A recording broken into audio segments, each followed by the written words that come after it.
Olá, graça e paz em nome de Jesus. Hoje é nosso 83º dia de leitura do projeto Conheça a Sua Bíblia. O rei Salomão reinou sobre todo Israel, e estes foram os seus altos oficiais. Azarias, filho de Zadok, era o sacerdote. Eliorefe e Aías, filho de Cisa, eram os secretários. Josafá, filho de Ailude, era o cronista. Benaia, filho de Joaida, era comandante do exército. Zadok e Abiatar eram sacerdotes. Azarias, filho de Natã, era governador-chefe. Zabude, filho de Natã, era ministro e amigo do rei. Aísar era o responsável pelo palácio. Adonirão, filho de Ábida, era superintendente dos que realizavam trabalhos forçados. Salomão tinha governadores sobre todo Israel, que forneciam mantimento ao rei e ao seu palácio. Cada um tinha de fornecer durante um mês do ano. São estes os seus nomes: Ben-Ur, nas montanhas de Efraim; Ben-Deker, em Macás; Saalabim, Bet-Semes, Elon e Bet-Anã; Ben-Esed, em Arubote; Socó e toda a terra de Éfer; Ben-Abinadab, que era casado com Tafate, filha de Salomão, em toda a cordilheira de Dor; Baana, filho de Ailude, em Taanac, Megido, e toda a Bet-Seã, que fica perto de Zaretã, abaixo de Jezreel, desde Bet-Seã até Abel-Meolá, até além de Joquimeão; Ben-Geder, em Ramote-Gileade, nas aldeias de Jair, filho de Manassés, que estão em Gileade, e também na região de Argobe, em Bazã, 60 grandes cidades com muralhas e ferrolhos de bronze. Ainadab, filho de Ido, em Manaim; Aimás, que era casado com Basemate, outra filha de Salomão, em Naphtali; Baana, filho de Usai, em Azer e Bealote; Josafá, filho de Parua, em Isacar; Simei, filho de Elá, em Benjamim; Geber, filho de Uri, na terra de Gileade, a terra de Seom, rei dos amorreus, e de Og, rei de Bazã. E havia só um governador nesta região. O povo de Judá e Israel era tão numeroso como a areia que está na praia do mar. Eles comiam, bebiam e se alegravam. Salomão dominava sobre todos os reinos, desde o Eufrates até a terra dos filisteus e até a fronteira do Egito. Esses reinos pagavam tributo e serviram Salomão durante todos os dias da sua vida. As provisões diárias de Salomão eram 3.000 quilos da melhor farinha e 6.000 quilos de farinha, 10 boi gordos, 20 bois de pasto e 100 carneiros, além dos veados, as gazelas, os corços e aves bem tratadas, porque Salomão dominava sobre toda a região e sobre todos os reis do lado de cá do Eufrates, desde Tifsa até Gaza, e tinha paz em toda a região ao redor. Judá e Israel habitavam seguros, cada um debaixo da sua videira e debaixo da sua figueira, desde Dan até Berseba, durante todos os dias de Salomão. Salomão tinha também 4.000 cavalos em estrebarias para os seus carros de guerra e 12.000 cavaleiros. Os governadores forneciam provisões, cada um no seu mês, ao rei Salomão e a todos os que chegavam à sua mesa. Coisa nenhuma deixavam faltar. Também levavam a cevada e a palha para os cavalos e os jinetes, para o lugar onde estivesse o rei, segundo lhes havia sido prescrito. Deus deu a Salomão sabedoria e entendimento fora do comum e uma inteligência tão vasta como a areia que está na praia do mar. A sabedoria de Salomão era maior do que a de todos os homens do Oriente e do que toda a sabedoria dos egípcios. Era mais sábio do que todos os homens, mais sábio do que Etã, Esraíta, e do que Emã, Calcol e Darda, filhos de Maol. E a sua fama se espalhou por todas as nações ao redor. Compôs 3.000 provérbios, e os seus cânticos foram 1.005. Falou sobre todas as plantas, desde o cedro que está no Líbano até o isopo que brota dos muros. Também falou sobre os animais e as aves, os animais que rastejam e os peixes. De todos os povos vinha gente para ouvir a sabedoria de Salomão, e também mensageiros de todos os reis da terra que tinham ouvido falar da sua sabedoria. Também Hirão, rei de Tiro, enviou os seus mensageiros a Salomão, porque ouviu que Salomão havia sido ungido rei em lugar do seu pai. Acontece que Hirão sempre tinha sido amigo de Davi. Então Salomão enviou mensageiros a Hirão, dizendo: Você sabe que Davi, meu pai, não pôde edificar um templo ao nome do Senhor, seu Deus, por causa das guerras em que se viu envolvido, até que o Senhor pôs os seus inimigos debaixo dos pés dele. Porém a mim, o Senhor, meu Deus, tem dado descanso de todos os lados. Não há nem inimigo, nem adversidade alguma. Por isso tenho a intenção de edificar um templo ao nome do Senhor, meu Deus, como o Senhor falou a Davi, meu pai, dizendo: O seu filho, que porei em seu lugar no seu trono, esse edificará uma casa ao meu nome. Agora ordene que cortem cedros do Líbano para mim. Os meus servos estarão com os seus servos, e eu lhe pagarei o salário destes, segundo o que você determinar. Porque você bem sabe que entre o meu povo não há quem saiba cortar a madeira como os sidônios. Quando Hirão ouviu as palavras de Salomão, ficou muito contente e disse: Bendito seja hoje o Senhor, que deu a Davi um filho sábio para reinar sobre este grande povo. Hirão enviou mensageiros a Salomão, dizendo: Ouvi a mensagem que você me enviou. Farei tudo o que você deseja no que se refere às madeiras de cedro e de cipreste. Os meus servos as levarão desde o Líbano até o mar, e eu farei com que sejam conduzidas em jangadas pelo mar até o lugar que você disser. Ali elas serão desamarradas e você as receberá.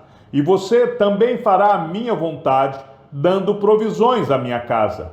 Assim, Hirão deu a Salomão madeira de cedro e madeira de cipreste, segundo este queria. Salomão deu a Hirão 2.000 toneladas de trigo para sustento da sua casa e 400.000 litros de azeite de oliva puro, e o fazia de ano em ano. O Senhor deu sabedoria a Salomão, como lhe havia prometido. Havia paz entre Hirão e Salomão, e eles fizeram uma aliança entre si. O rei Salomão formou uma leva de trabalhadores forçados dentre todo Israel, num total de 30.000 homens. Ele os enviava ao Líbano alternadamente, 10.000 por mês. Um mês estavam no Líbano, e 2 meses cada um em sua casa, e Adonirão dirigia a leva.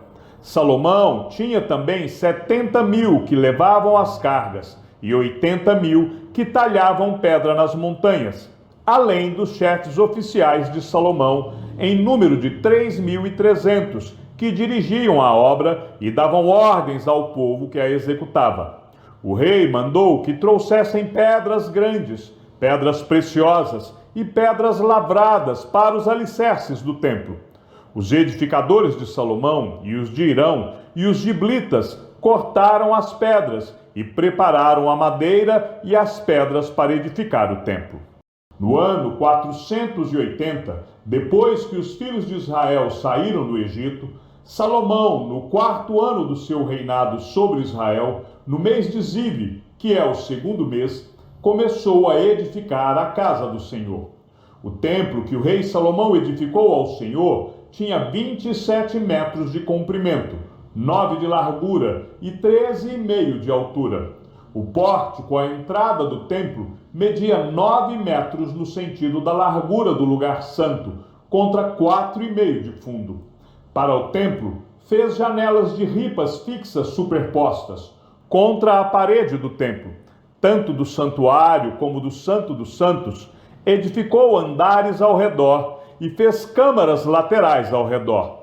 O andar de baixo tinha 2,25 metros de largura, o do meio 2,70 metros, e o terceiro 3,10 m. Pela parte de fora do templo, ele fez reentrâncias para que as vigas não fossem introduzidas nas paredes.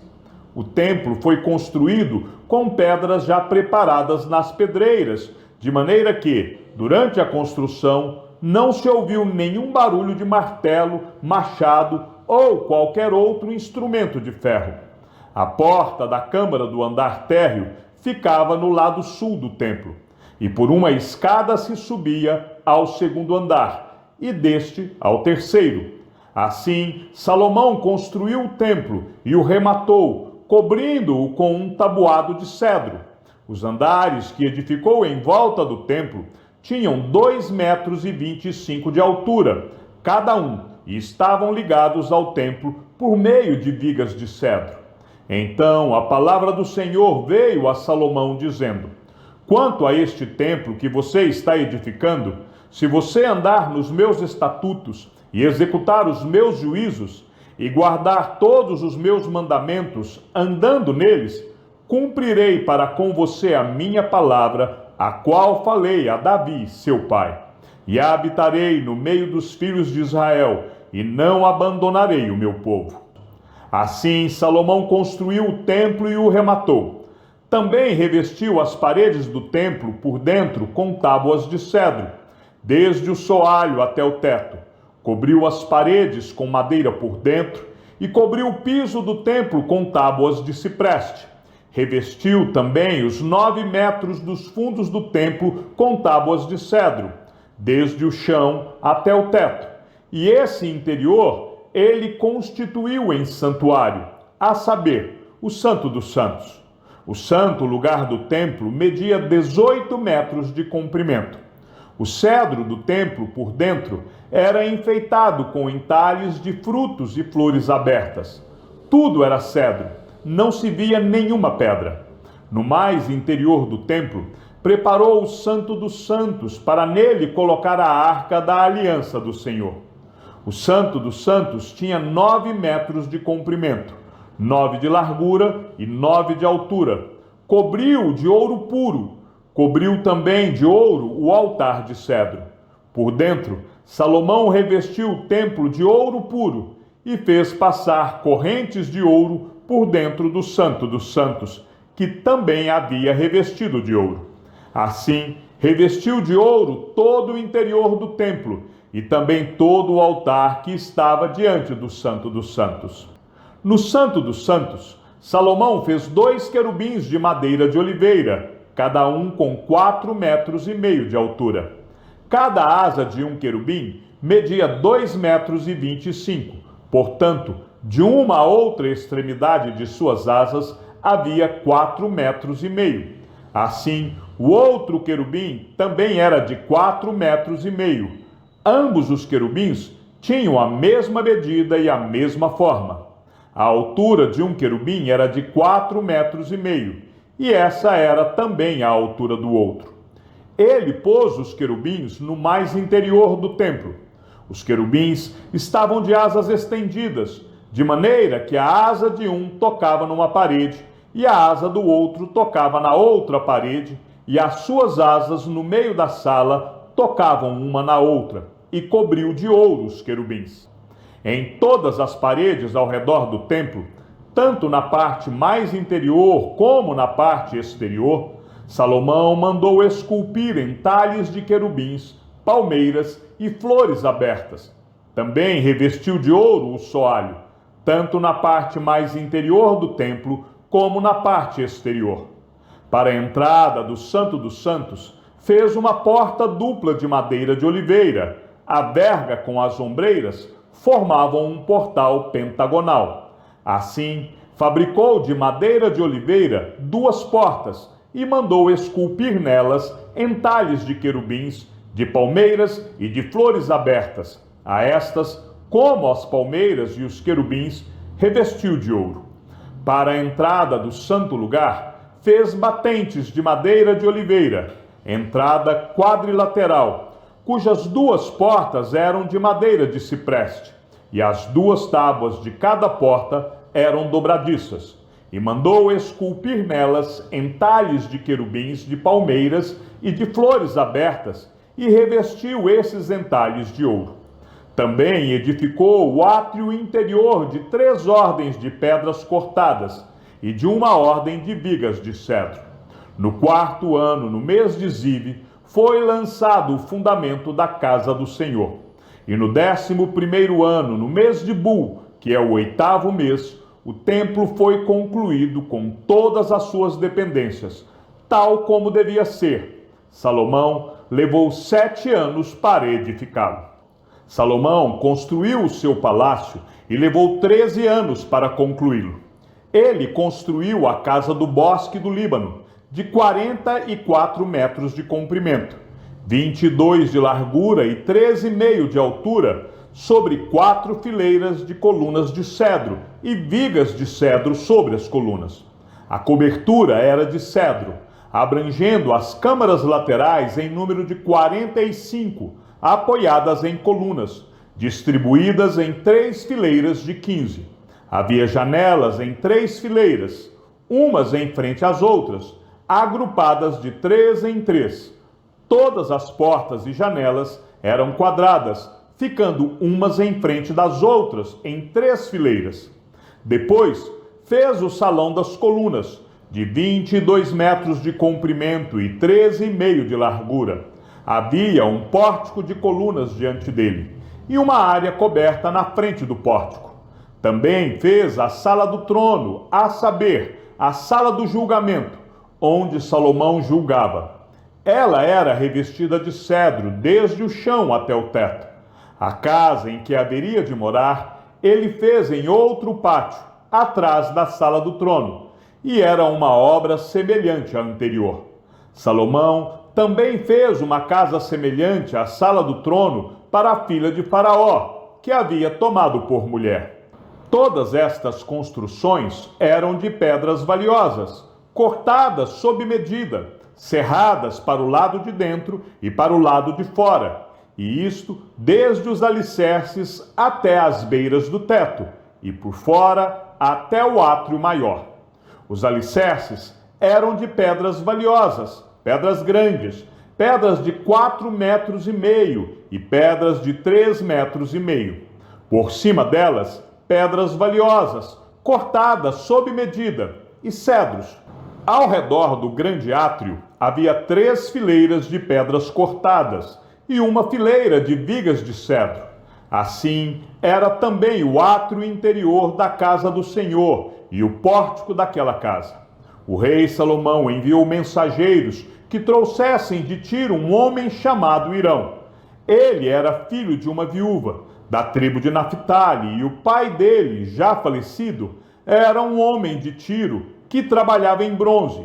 Hirão era cheio de sabedoria, de entendimento e de ciência para fazer todo tipo de trabalho em bronze. Ele se apresentou ao rei Salomão e fez toda a sua obra.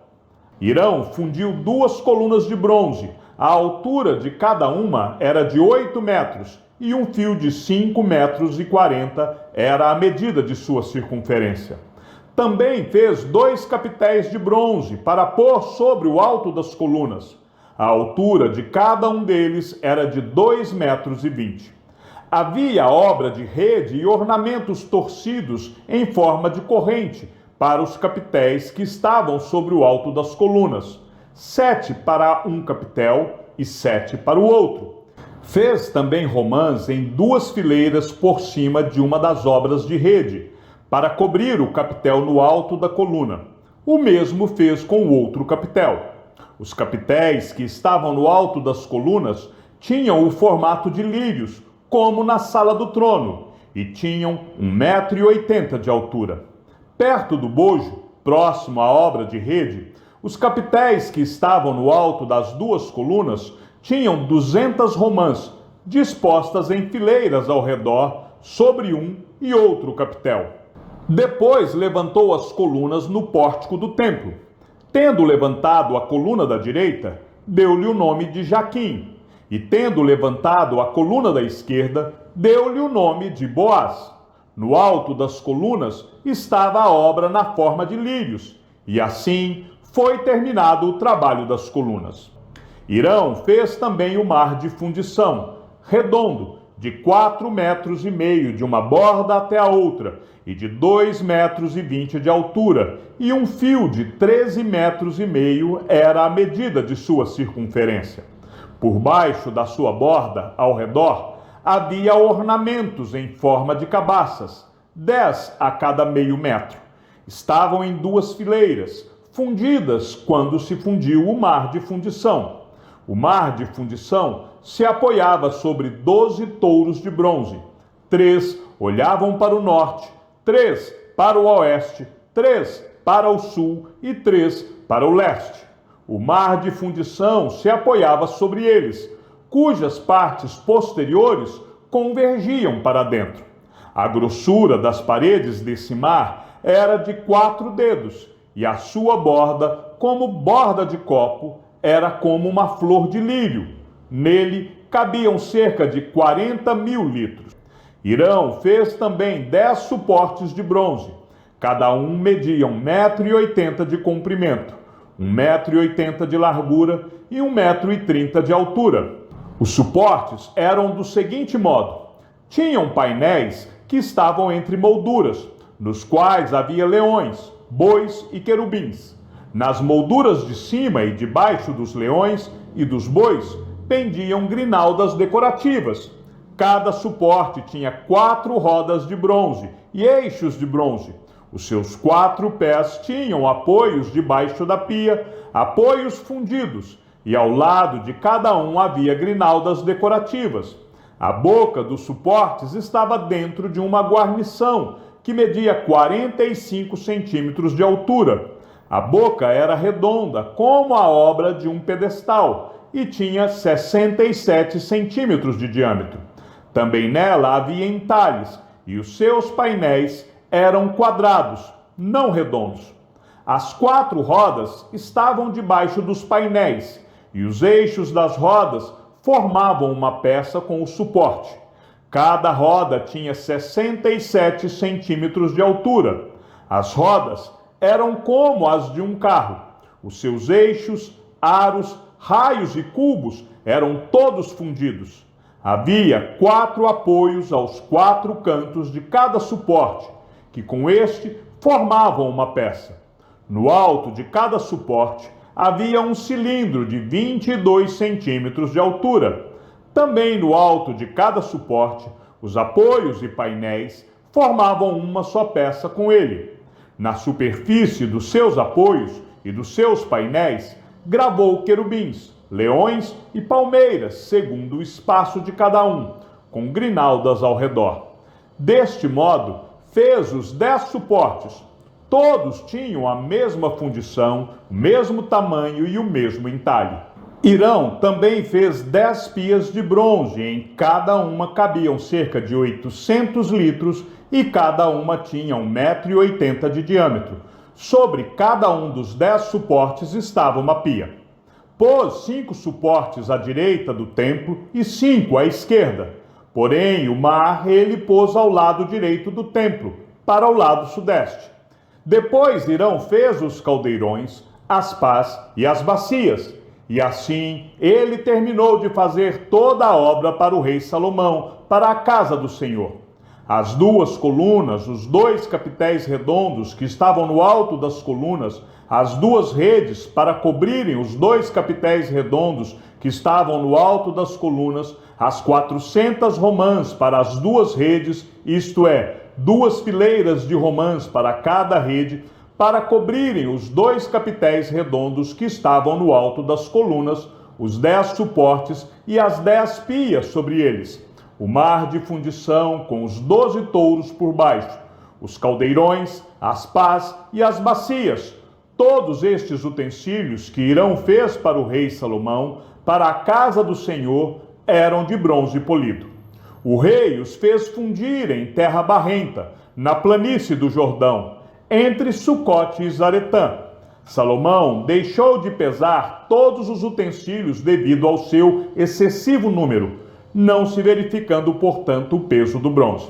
Salomão também mandou fazer todos os utensílios do santo lugar do Senhor, o altar de ouro e a mesa de ouro, sobre a qual estavam os pães da proposição, os candelabros de ouro finíssimo, 5 à direita e 5 à esquerda, diante do Santo dos Santos, as flores, as lâmpadas e as tesouras de cortar pavios, também de ouro.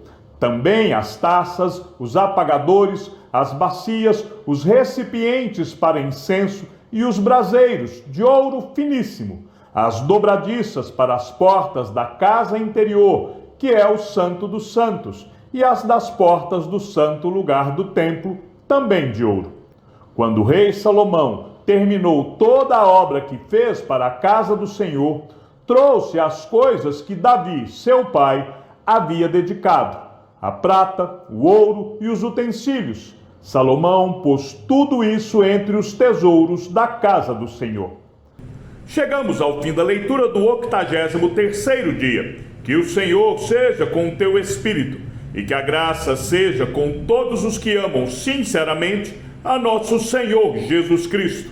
E ao Deus único e sábio seja dada toda a glória, e que a sua vida seja sempre para mais em Cristo Jesus. Um forte abraço e até amanhã, se assim o Senhor nos permitir.